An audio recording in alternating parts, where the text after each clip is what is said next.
Graças te damos, Senhor, pelo privilégio que temos de honrar a Ti com aquilo que o Senhor tem nos dado. Obrigado, Senhor, por este tempo onde pudemos oferecer as nossas vidas e o nosso louvor e a nossa adoração, que é realmente, Senhor, aquilo que cantamos, aquilo que cremos, que Tu és poderoso para nos guardar, para nos abençoar, e sabemos que todas as coisas para as nossas vidas estão intimamente atreladas com a Tua palavra. E nós clamamos agora, Pai, para que a Tua palavra seja liberada sobre os nossos corações. Cada vida que está aqui, Senhor, seja profundamente abençoado por esta palavra.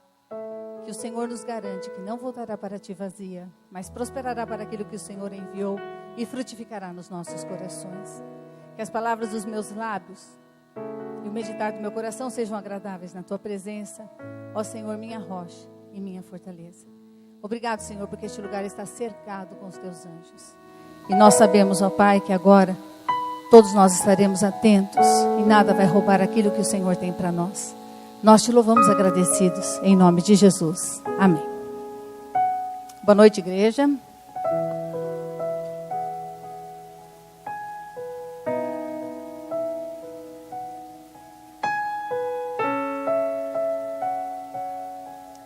Nós estamos num tempo de muita reflexão a respeito daquilo que o Senhor tem para realizar na vida da igreja.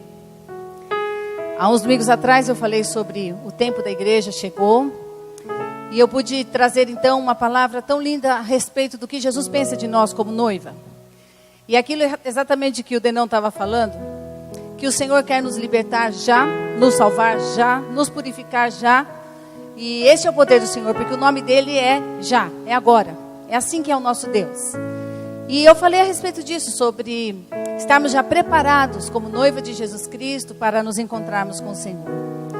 E é extraordinário nós entendermos que se estamos preparados como noiva para nos encontrarmos com Jesus, estamos preparados como igreja a apresentarmos a Jesus para todas as pessoas que ainda não conhecem. Então, a segunda vinda de Jesus será muito rápida. Por isso não dá tempo de fazer nada, não vai dar tempo de acertar. Isso quer dizer que nós devemos estar continuamente na presença do Senhor. O tempo todo falando com Deus. O tempo todo revendo as nossas atitudes, as nossas posturas. O tempo todo fazendo realmente acertos e buscando cada vez mais a presença do Senhor. Porque a palavra de Deus nos garante que a sua vinda será muito rápida. 1 Coríntios 15, 51 e 52 diz assim: Eis que eu lhes digo um mistério. Nem todos dormiremos, mas todos seremos transformados. Isso quer dizer que nem todas as pessoas vão passar pela morte, mas vão ser transformadas. E isso quer dizer e fala a respeito do arrebatamento. Algumas pessoas vão ser arrebatadas, porque vai estar cheio de gente aqui, né, na terra. E a Bíblia diz, num momento, num abrir e fechar de olhos, segundos, fração de segundos, Jesus volta e tira o seu povo daqui. Num abrir e fechar de olhos, ao som da última trombeta. Pois a trombeta soará, os mortos ressuscitarão incorruptíveis e nós seremos transformados. Então eu falei sobre esta igreja que está preparada para a missão, está preparada para encontrar com Jesus. Falei sobre sermos luz, termos realmente a nossa luz no velador, e o velador é como se fosse uma lamparina. Então, a lamparina a gente leva onde precisa luz. Então, aonde está escuro, a gente vai com a lamparina e a gente vai iluminando. É nesse sentido que Jesus está dizendo que a igreja é. Ela é uma lamparina, que aonde tem trevas, ela vai, nós vamos e levamos a luz de Jesus Cristo para anunciarmos esta verdade tão maravilhosa para aqueles que ainda não se encontraram com Jesus Cristo. Falei também a respeito do lugar que nós fazemos a nossa missão. Aonde é o lugar aonde nós levamos, né, o nosso velador, aonde nós vamos com a nossa lamparina. E nós acabamos concluindo que o nosso velador é aonde o Senhor nos colocou, na nossa profissão, em todos os lugares. E a capacitação que Ele nos deu para nós sermos sustentados. Então, aonde nós trabalhamos é o lugar da nossa missão. O pastor domingo retrasado, também ressaltando a respeito da missão e daquilo que Deus espera de nós, falou que nós somos cooperadores de Deus. Que coisa extraordinária, porque de Deus somos cooperadores. Se nós somos cooperadores de Deus, é porque Deus tem alguma coisa para realizar aqui. E Deus tem realmente uma coisa para realizar aqui, e isso é a nossa missão. pastor também falou sobre a doação, nos doarmos. E a importância de nós realmente nos entregarmos para esta missão. E algumas pessoas na palavra foram registradas por sua doação. Abraão se doou para Deus e obedeceu a Deus, saindo da sua parentela. Isaac se doou para ser sacrificado, porque seria impossível segurar um menino de 17 anos, um pai idoso com quase 100 anos.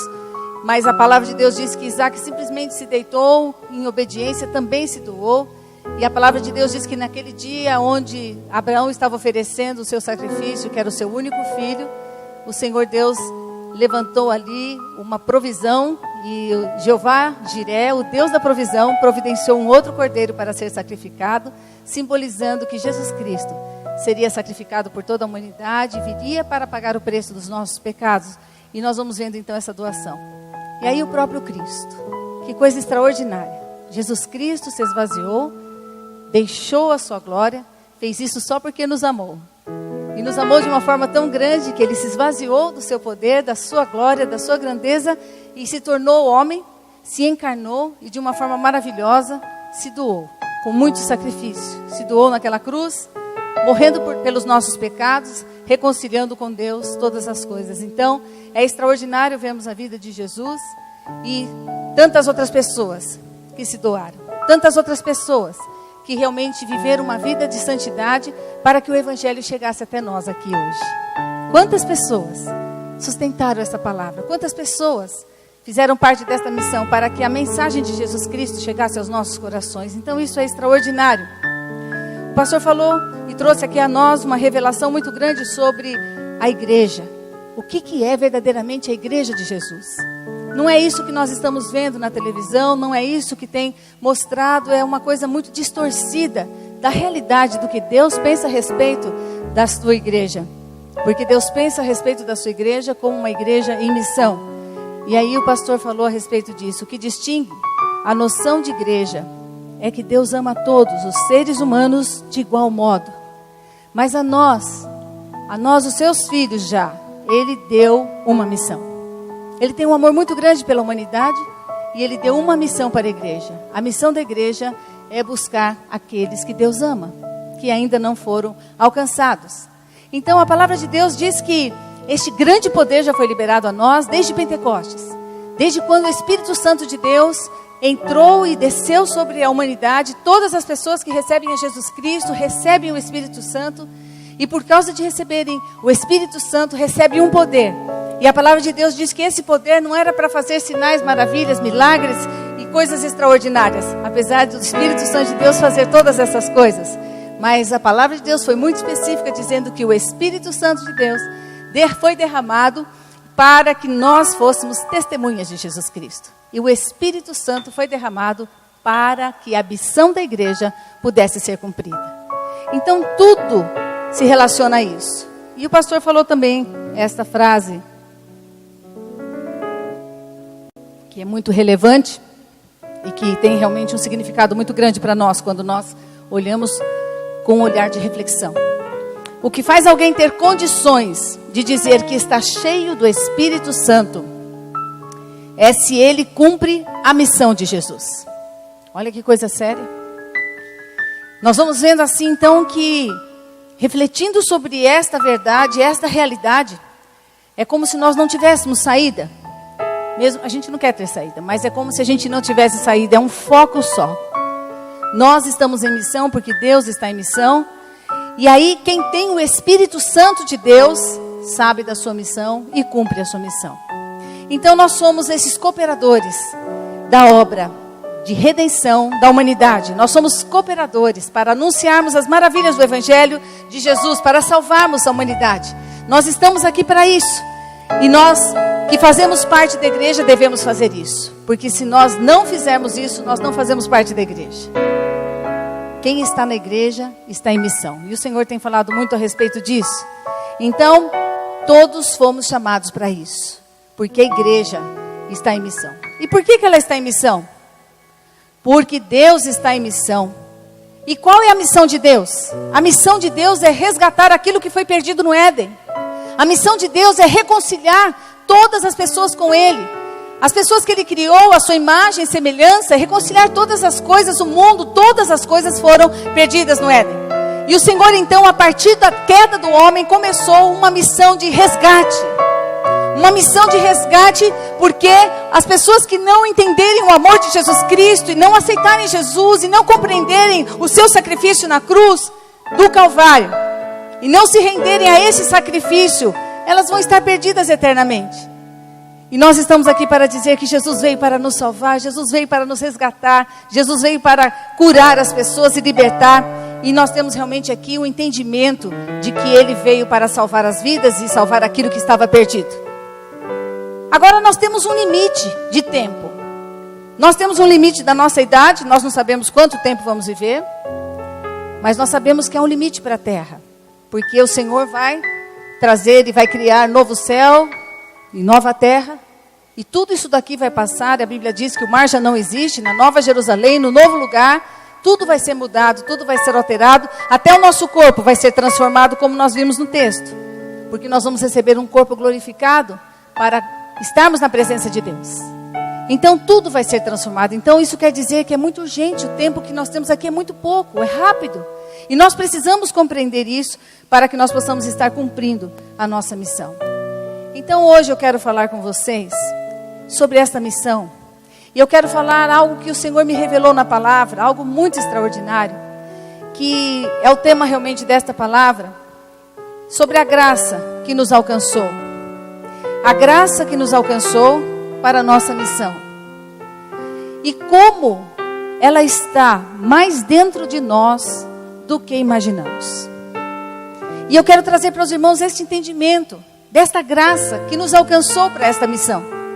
E nós vamos ver no texto que coisa extraordinária, porque o Senhor Deus, através do seu Espírito, nos tornou cooperadores pela graça de Jesus. Pela graça de Jesus fomos salvos, pela graça de Jesus fomos libertos, pela graça de Jesus fomos curados, sarados, pela graça de Jesus recebemos essa grande capacidade que o Senhor Deus já fez por nós, mesmo antes de nós termos sido criados, antes mesmo da fundação do mundo, tudo já estava consumado. E eu vou ler um texto que é muito conhecido. E este texto que nós conhecemos, nós ficamos muito nos versículos 8 e 9, que é o texto de Efésios 2, 8 e 9.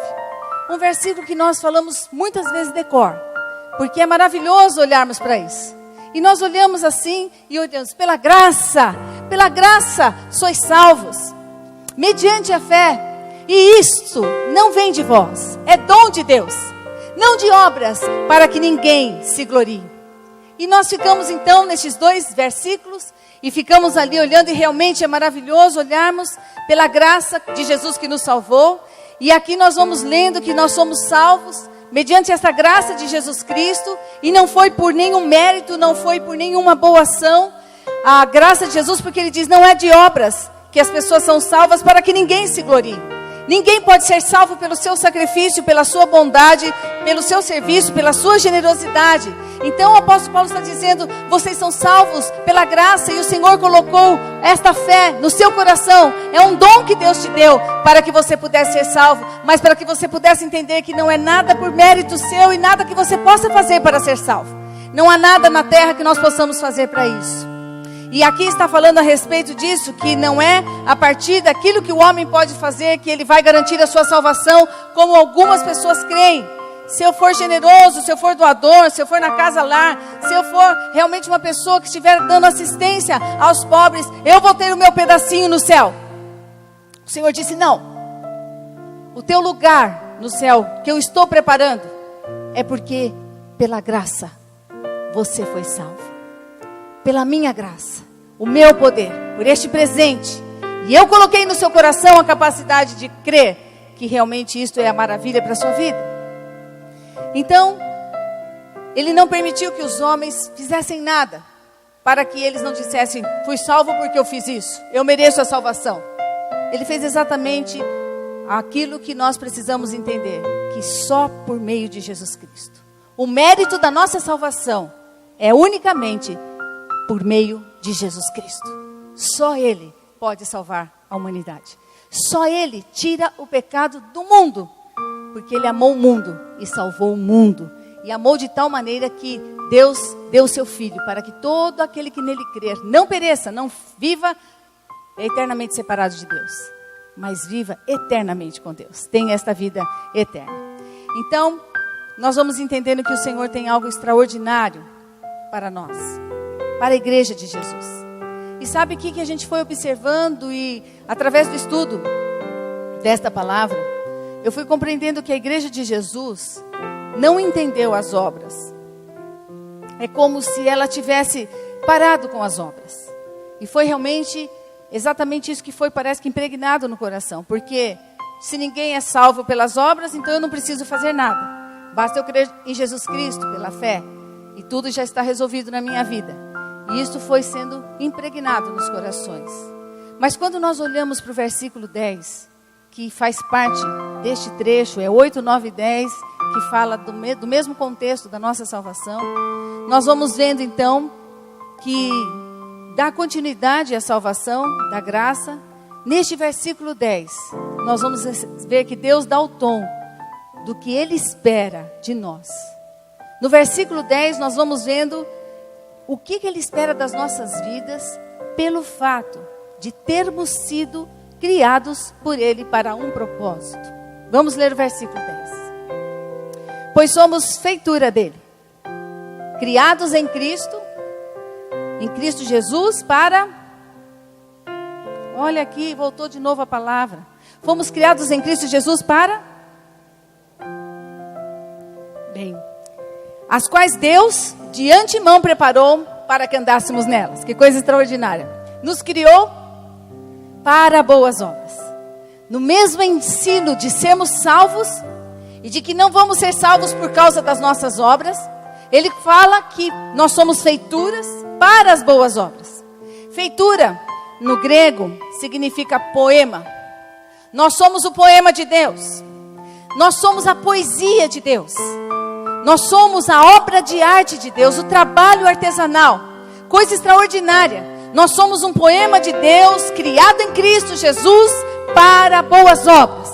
Deus soprou a sua vida em nós, a sua glória, o seu poder, Ele soprou em nós, e nós carregamos esse Deus, carregamos essa glória, e Ele disse: vocês são o meu poema, vocês são a minha obra de arte. E Deus fez tudo isso, e Ele fez tudo isso para nós, para que nós pudéssemos projetar aquilo que Ele é em nós. Deus fez tudo, nos salvou, nos libertou, mas Ele diz que nós somos feitos para um propósito, criados para boas obras. Criados para boas obras não é uma questão de salvação. Criados para boas obras é uma questão de vocação. Fomos salvos pela graça, mas fomos vocacionados para boas obras.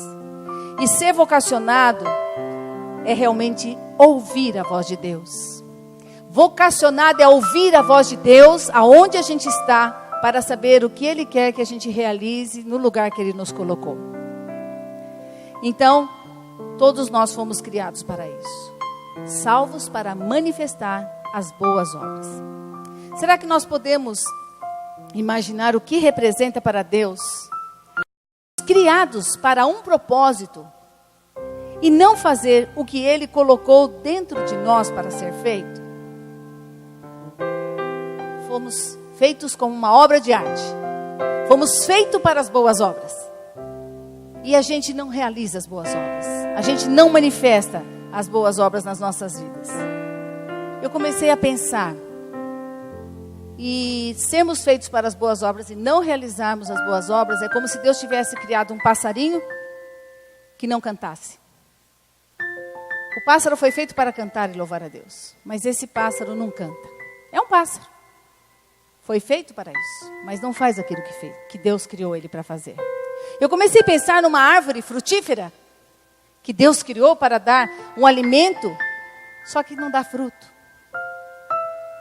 Pensei também num sal que tem essa característica de dar sabor, mas um sal que não dá sabor para alimento. Ou uma luz que não ilumina. Já pensou? Deus criar essas coisas para este objetivo e para este propósito, e estas coisas que Ele criou não corresponderem ao propósito para o qual Ele foi criado? Frustrante para o Criador, não é verdade? Criei o pássaro para cantar e o bichinho não pia. canta. Mas eu criei ele para cantar. Assim é para Deus os filhos que não fazem boas obras. Foram criados para isso, mas não fazem isso. Então não estão de acordo com aquilo que foi criado. E é nesse sentido que nós precisamos entender o que são essas boas obras. Qual que é a profundidade disso para as nossas vidas? Por muito tempo nós achamos que boas obras era entregar sopa para as pessoas que necessitam, visitar o lar da velhice, distribuir cestas básicas, ser generoso. Nós, por muito tempo, achamos que boas obras são essas atividades e essas coisas. Isso é muito importante e nós devemos fazer, mas isso não são as boas obras que Deus está falando. Nós estamos falando de algo muito mais especial que Ele de antemão preparou para que andássemos nela. Ele nos capacitou para demonstrarmos o que Ele é.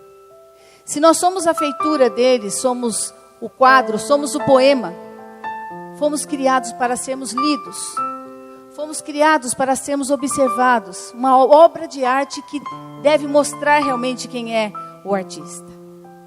E por causa de não entendermos então a profundidade disso, o que nós temos encontrado é uma igreja cheia de pessoas carentes de sentido do verdadeiro significado da vida. Nossa, por que parece que não está acontecendo nada na minha vida? Eu não faço nada. Eu não tenho objetivo. A minha vida é levantar, trabalhar e almoçar e voltar para casa. E no outro dia levantar, trabalhar e cuidar das minhas coisas, pagar minhas contas. Minha vida está sem sentido. Quantas pessoas estão desanimadas porque não entendem o significado do que representa esta criação e o que Ele colocou dentro de nós. Então, por que isso está dentro da igreja e muitas vezes nos nossos corações e muitas vezes as pessoas se sentem frustradas? Porque os cristãos se apegaram a uma conduta moral somente.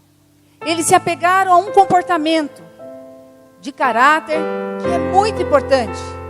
De não mentir, não roubar, não se prostituir e tudo mais. Mas nós nos apegamos como cristãos a um comportamento moral. E isso parece que já é o suficiente, porque eu não faço mais isso, porque eu não faço mais aquilo, eu sou um cristão excepcional. E nunca fizeram uma relação de não fazer estas coisas com a maneira como nós fomos criados. E o objetivo para o qual nós fomos criados.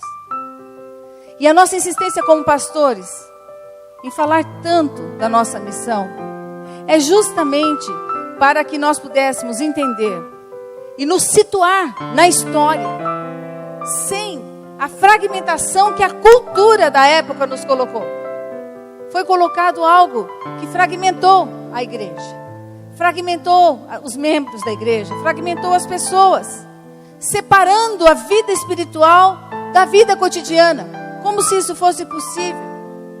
Mas por causa deste contexto de ter uma vida espiritual na igreja e separando da nossa vida cotidiana, nós fomos vendo quantas pessoas que não dão testemunho lá fora. Os cristãos que passaram a ter esta visão de uma vida dupla, começaram a viver de uma forma dupla e de uma forma que realmente não tinha integralidade daquilo que o Senhor estabeleceu. Uma maneira de viver na igreja e outra que vive lá fora. Às vezes até como o passarinho canta na igreja, mas em casa o passarinho late. Oh, mas como é que pode? Você foi criado para cantar e louvar a Deus. Passarinho você foi criado. Por que você está latindo aqui em casa? Você estava cantando tão bonito lá. Por causa dessa dualidade que foi colocado. Como se a gente se tivesse só uma vida moral íntegra já era o suficiente. Bom, é óbvio que não é possível viver duas vidas. Não é possível viver duas vidas. Uma vida na igreja e uma vida lá fora. Mas é possível não entender a complexidade de ser uma vida só. Só uma vida. O tempo todo.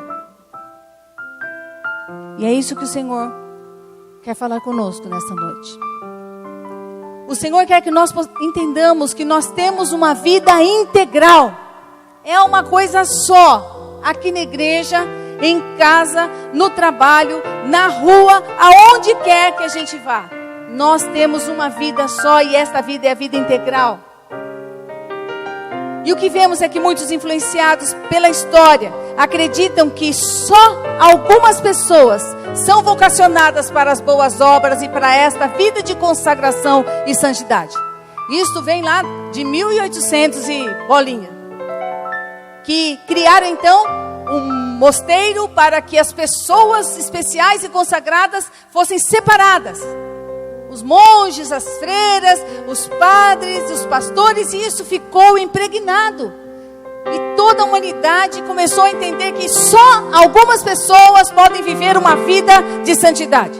Só algumas pessoas especiais que têm uma transcendência com Deus e uma comunicação com Deus, que podem viver essa integridade e suportar muitas coisas. Mas nem todo mundo é chamado para isso. Outra fragmentação que causou um dano muito grande.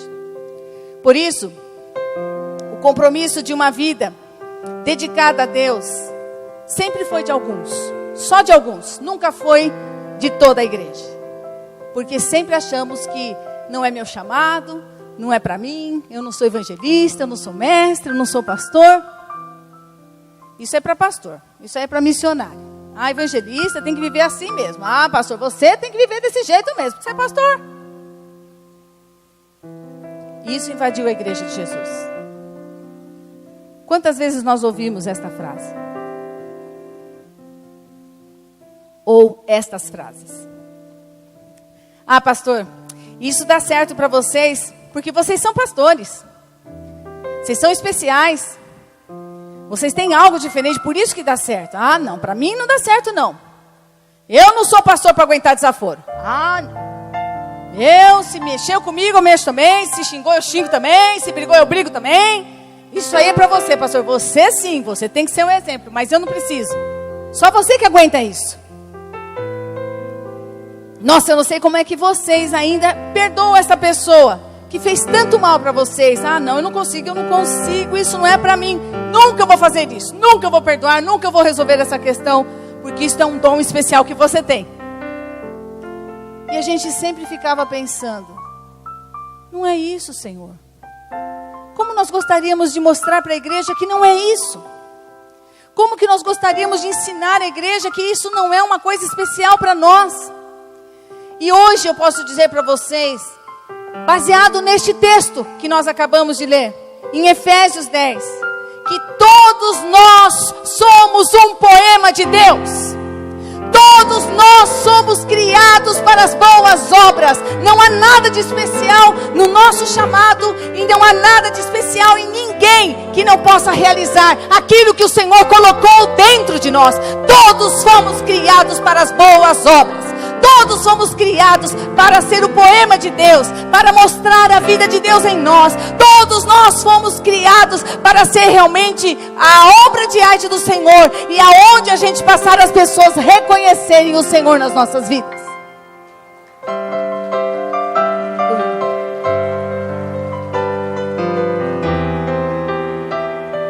Bendito seja o Senhor, que Ele não faz acepção de pessoas e não escolhe uns, escolhe outros e chama um para alguma coisa especial. Não, todos.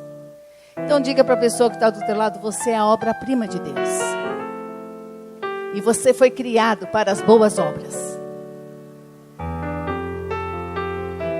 As boas obras, para que andássemos nela, é aquela que Ele já traçou para nós. Que é exatamente a vida de Cristo. Que vida maravilhosa.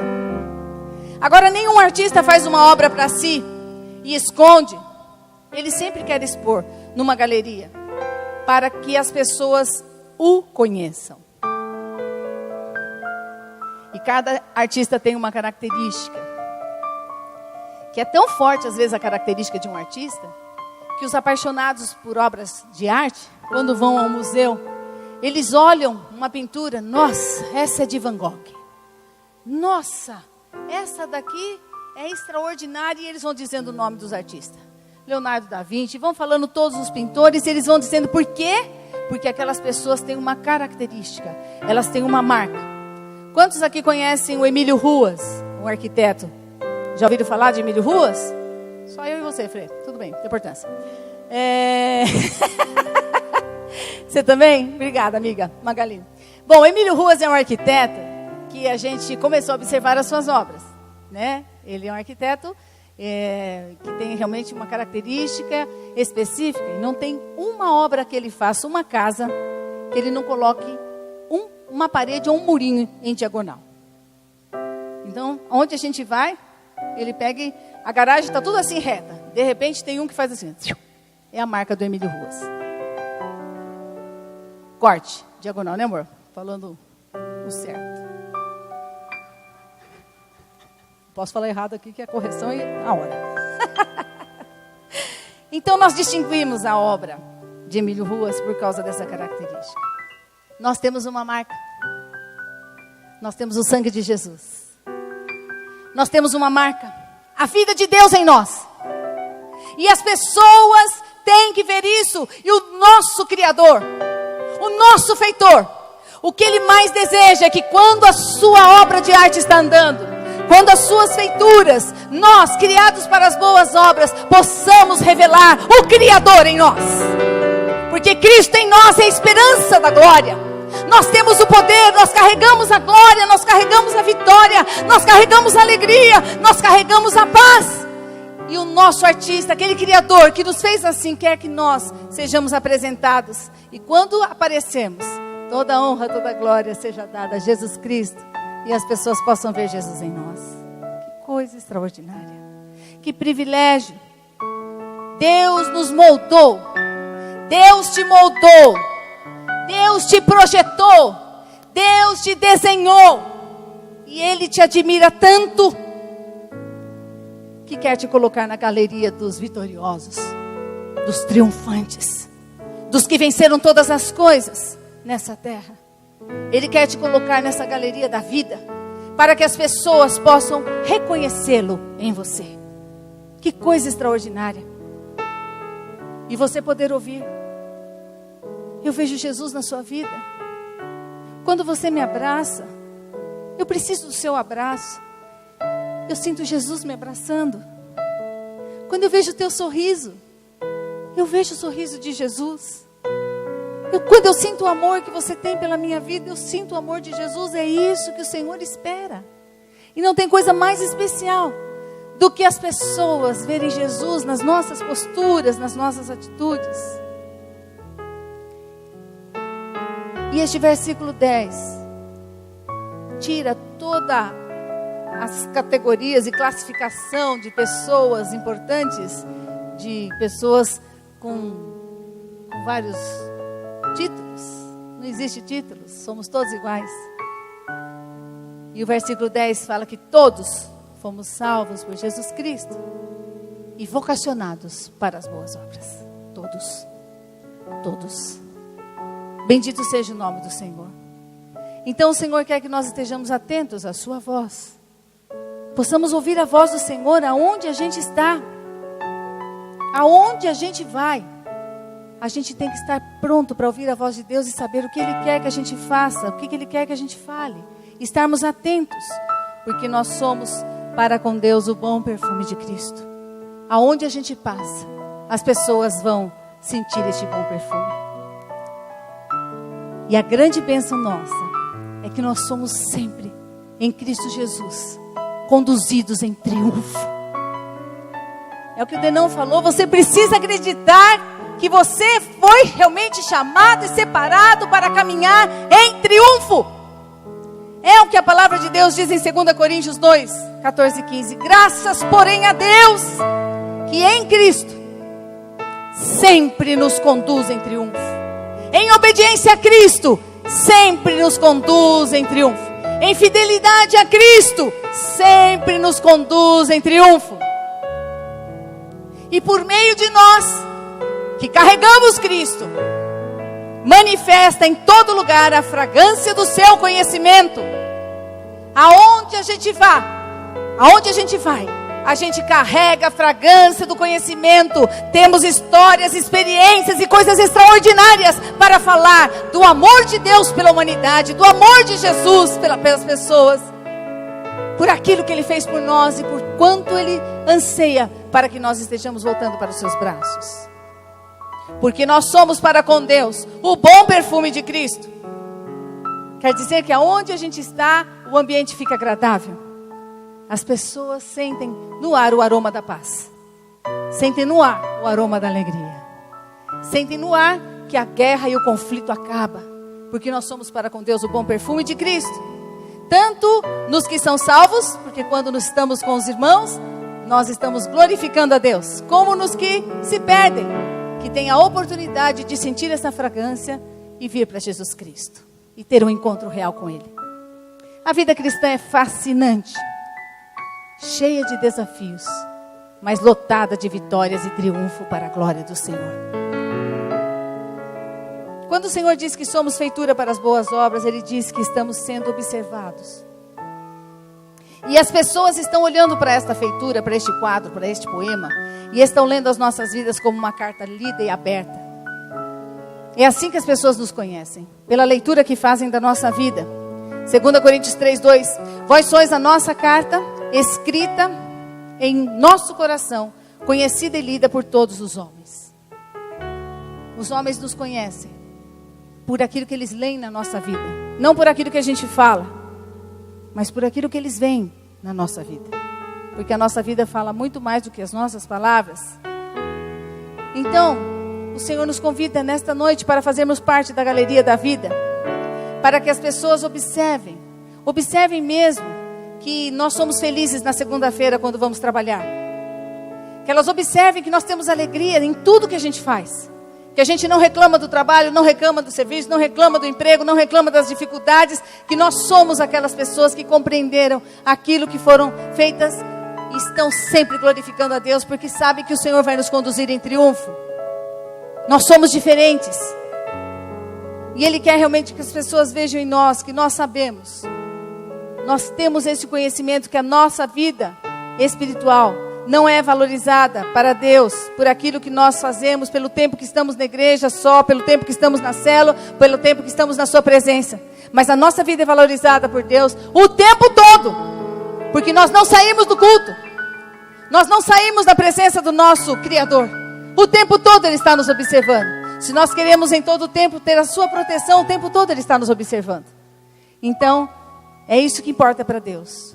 Nosso serviço lá fora, a sua atividade lá fora, o seu emprego, aquilo que Deus te capacitou e aonde o Senhor te colocou é tão importante para Ele quanto o serviço aqui dentro da igreja.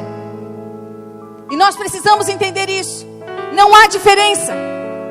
Aquilo que você está fazendo hoje de oferecer a Deus o seu serviço, o seu culto, a sua dedicação e a sua oferta, primícia, dízimo, o seu louvor, para Deus tem o mesmo valor quando você sai lá fora louvando a Deus e agradecendo a Deus por aquilo que Ele tem te dado. E as pessoas observam na sua vida que é uma vida só. É uma pessoa que não muda. Não existe duas coisas. Então, queridos, não existe essa desculpa. Não tenho tempo para trabalhar para Deus, porque eu estou muito ocupado.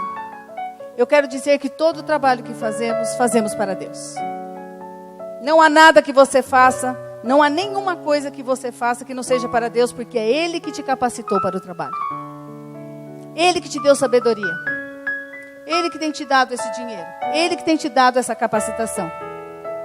Então não tem nada que você faça que não seja para Ele. Nada. Nem um bolo. Tudo é para Ele. E quando nós vamos entendendo essa integralidade, nós vamos vivendo uma vida muito especial. Muita gente ficou desanimada na caminhada cristã porque começou a dividir o trabalho da casa, o trabalho secular, do trabalho com a igreja. E Deus fala, não, filho, tudo para mim, tudo que você faz tem valor. Porque se você fizer conforme eu ensinei, e se você me representar no serviço, você está trabalhando para mim. O tempo todo você está em missão trabalhando para mim. E hoje estou aqui para dizer realmente isso. Nosso serviço, nossa profissão, nosso ministério é muito importante para Deus. De igual maneira. Então nós não podemos nos desanimar, nos entristecer. Porque quando nós não compreendemos isso, nós vamos desanimando.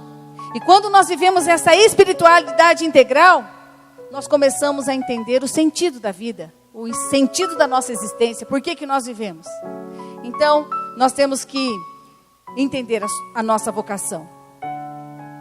E nós temos que internalizar a nossa espiritualidade em todos os âmbitos da nossa vida. Não adianta nada você ser um cristão e não internalizar esse cristianismo no seu tratamento com seu marido. Você não está fazendo boas obras. Ou com a sua esposa. Isso não são boas obras. Porque eu internalizo toda a vida espiritual para todos os âmbitos da minha vida. E a minha casa é um céu. A minha casa é um lugar especial. A minha família eu cuido, a minha família eu trato. E tudo que o Senhor estabeleceu na sua palavra é aquilo que Ele estabelece para nós. Isso é integrar, a vida integral. De ser uma coisa aqui na igreja e ser a mesma coisa em casa. E às vezes tem que ser até melhor em casa. Porque nós temos mais atritos em casa. Então, isso que o Senhor quer que você entenda. Porque você encontre o sentido da sua missão. No seu escritório, no seu consultório, na sua empresa. Qualquer coisa que você for fazer. Que você esteja apto para servir ao Senhor. Nós somos designados para uma profissão, para uma ocupação, seja qual for, mecânico, médico, professor, pastor, costureiro, músico, cada um fazendo com diligência aquilo que o Senhor o capacitou para fazer, nós estamos cumprindo as boas obras que o Senhor espera de nós. A Bíblia é integral e faz com que a fé cristã seja integral e que não haja uma divisão nas nossas vidas, que não haja isso em nome de Jesus, porque tudo na nossa vida é para ser vivido para a glória de Deus. Amém? Tudo é para a glória de Deus. Amém?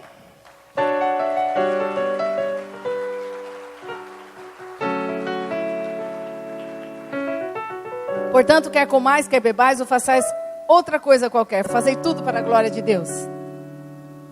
Então, comer não é secular.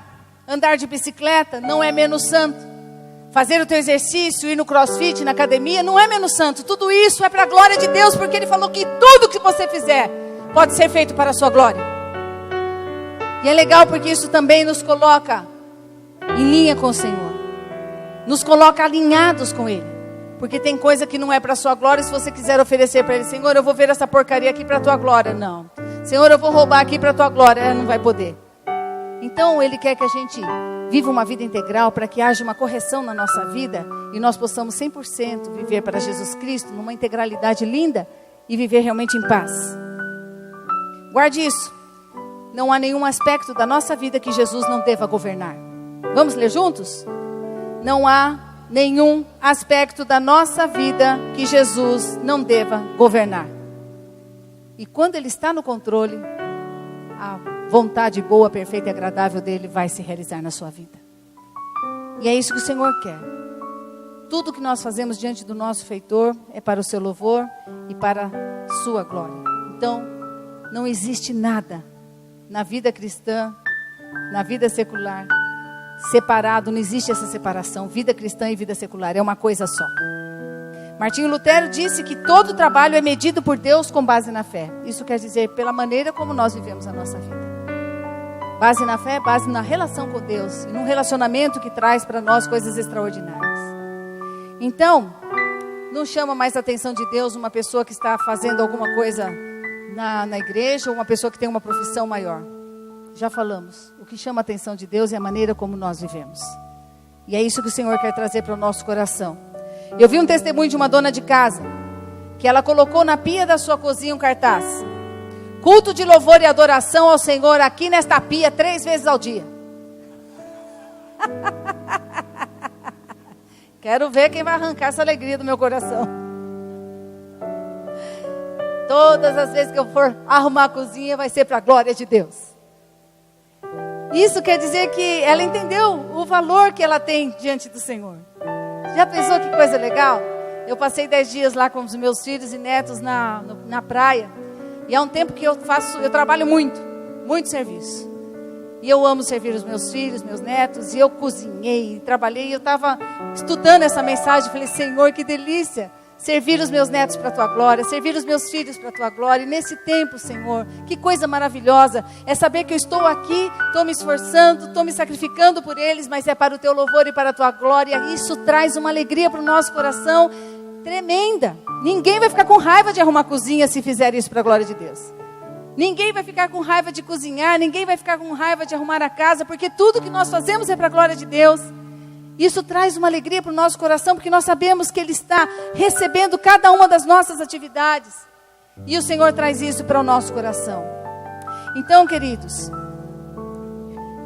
eu queria dar um exemplo, para nós partirmos aí para o encerramento, de um carpinteiro.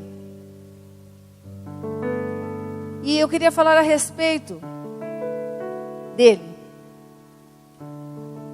Se você olhar para uma cadeira que alguém faça, um marceneiro hoje, né, para nós, e ele faz isso muito bem talhado, e se você olhar para essa cadeira e perguntar se foi um cristão que fez ou não foi um cristão, ninguém tem condição de ver isso quando olha para a cadeira assim. Mas a gente pode ter uma noção disso se a gente virar a cadeira e olhar no fundo e ver o acabamento. Se tiver um acabamento perfeito, foi um cristão que fez. Porque ele faz tudo para a glória de Deus, e tudo que é feito para a glória de Deus tem que ser perfeito. Então já pensou que delícia você cuidar da sua casa para a glória de Deus? Como o seu marido vai ser feliz? Ou vice-versa com a sua esposa ou com seus filhos? Que coisa extraordinária, que tudo que é para a glória de Deus é perfeito. E quem faz tudo perfeito, faz o que é perfeito também, aquilo que ninguém vê. E é sobre isso que eu quero perguntar, aquilo que ninguém está vendo, como que está o acabamento, o fundo da cadeira que você está construindo? Como que está a sua vida interior? Como que está a sua vida íntima? Ninguém está vendo, mas o Criador está vendo todas as coisas. Também é para a glória de Deus o que você faz, que ninguém vê. E é isso que o Senhor nos chama, para vivermos para a sua glória e realmente fazermos o melhor, porque Ele merece o melhor. Se você é músico e toca lá fora, toque para a glória de Deus. Seja luz e traga essas pessoas para Jesus Cristo. Não se envolva com aquele ambiente, mas traga aquelas pessoas daquele ambiente para Jesus. Não tem importância, é o teu dom, mas tem que ser para a glória de Deus. Muda completamente. As pessoas vão ver Deus lá em você e vão chamar a atenção. Então, tudo que nós fizermos, se for para a glória de Deus, será maravilhoso. E eu estou encerrando. E eu quero falar sobre esta palavra, avad. É uma palavra em hebraico, avad. Diz aí, avad. Avad é adoração. Tudo que você faz para Deus é avad. E sabe o que é mais curioso? Trabalho é avad. Também é avad. E com isso nós vamos tendo esse desfecho. Trabalho é adoração. Tudo que fazemos é adoração. É avad. Então, é a mesma palavra no hebraico, isso é maravilhoso. Sabemos que tudo é para a glória de Deus. E Ele quer realmente que nós estejamos entregando tudo para Ele. Tudo que fazemos tem que ser para a sua glória. A nossa adoração, o nosso trabalho é avad. Com a queda, entrou no mundo o pecado e houve uma distorção dessa palavra. E aquilo que era para ser adoração para Deus se tornou trabalho escravo. Eved. As pessoas que são escravas do trabalho, escravas do dinheiro, escravas, e se perdem com isso e não podem fazer nada porque tem medo de perder o dinheiro. É Eved. Eved é o trabalho escravo.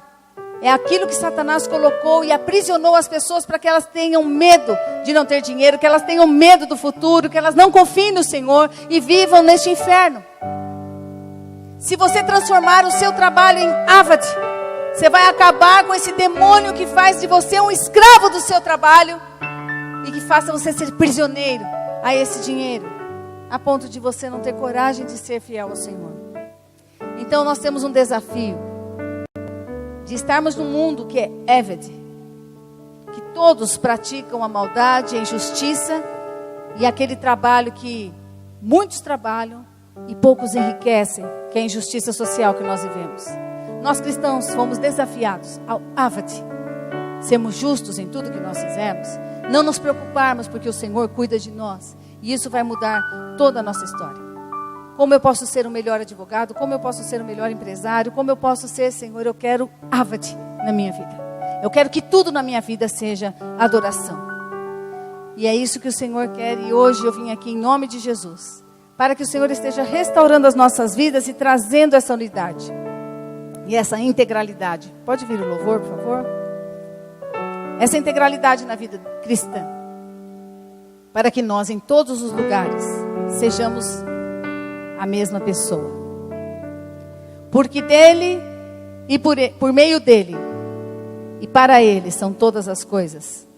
A ele, pois, a glória eternamente. Amém. A Jesus Cristo toda a honra, toda a glória e todo o louvor. Amém?